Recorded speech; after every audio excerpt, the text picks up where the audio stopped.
Welcome to Hauntcore Vault. If you are ready for horror tales, you are in the right place. If you are new, please subscribe to the channel. I'd love to know where are you from and what time you are watching. Let's begin.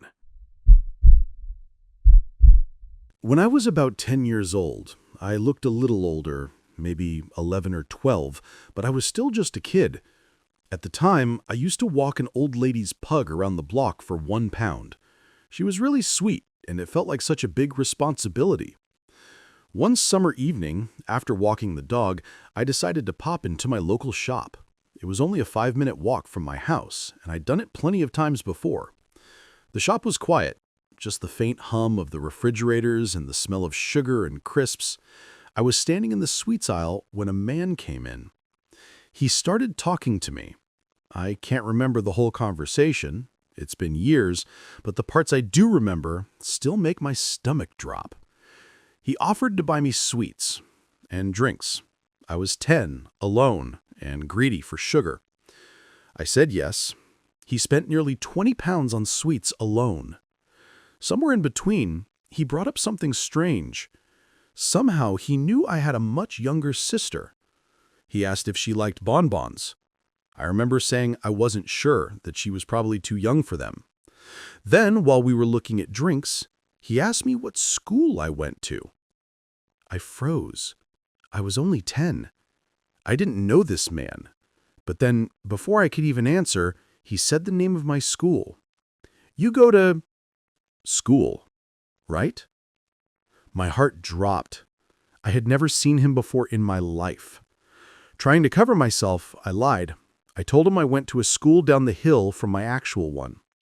He asked where I lived next. That's when the panic set in. If this guy lived locally, if he knew my parents, why would he need to ask? I lied again, said I lived near the train station. And then he said something that made my blood run cold. "I've seen you walking from my street." I didn't know what to do. My mind was racing. Why had this man just spent nearly £30 on a stranger's snacks? Why was he asking me questions he clearly already knew the answers to? When we left the shop, he offered to walk me home. It was still summer, between 7 and 9 p.m., light enough to see, but my gut told me no. I lied and said my dad was waiting for me. He still walked me part of the way, right to the start of my street.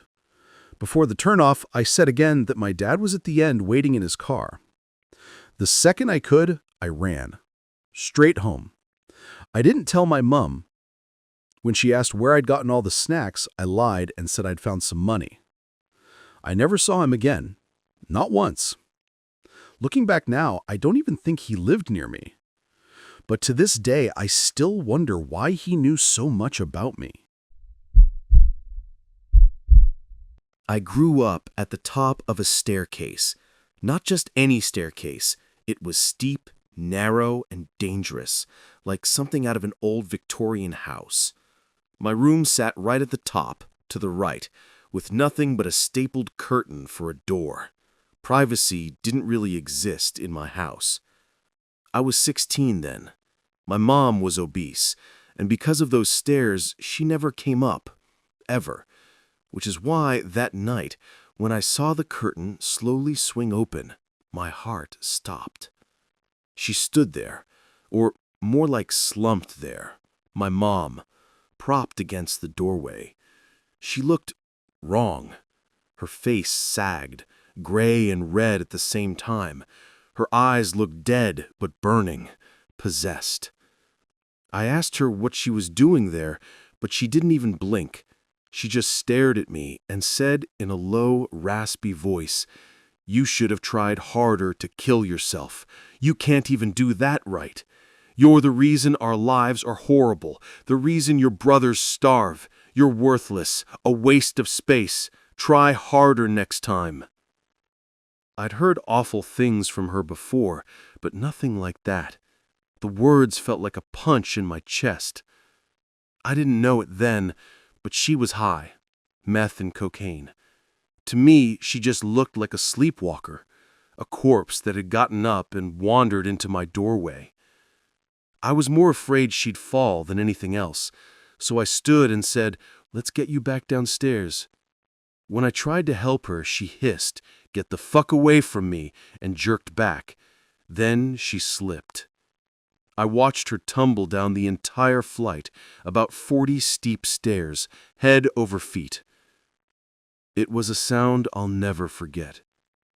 She landed at the bottom screaming, crying hysterically.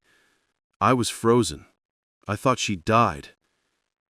It took me over an hour and a half to carry her from the stairs to her chair in the living room. No one else helped. Later, I'd find out she'd shattered her ankle in 5 places. Years went by. I grew up. I realized my childhood wasn't normal. I learned what drugs could do to a person. I confronted her about that night when I was 25, and she denied it completely. She swore she would never say anything so awful. Then my brother, whose room was right across from mine at the top of those same stairs, spoke up. He said, "Mom, I was there. I heard everything. I just pretended to sleep." She went pale. She didn't know he'd heard. She didn't know I'd carried that memory for years. Now I'm 28. My mom's been sober almost 3 years. She's divorced my stepdad.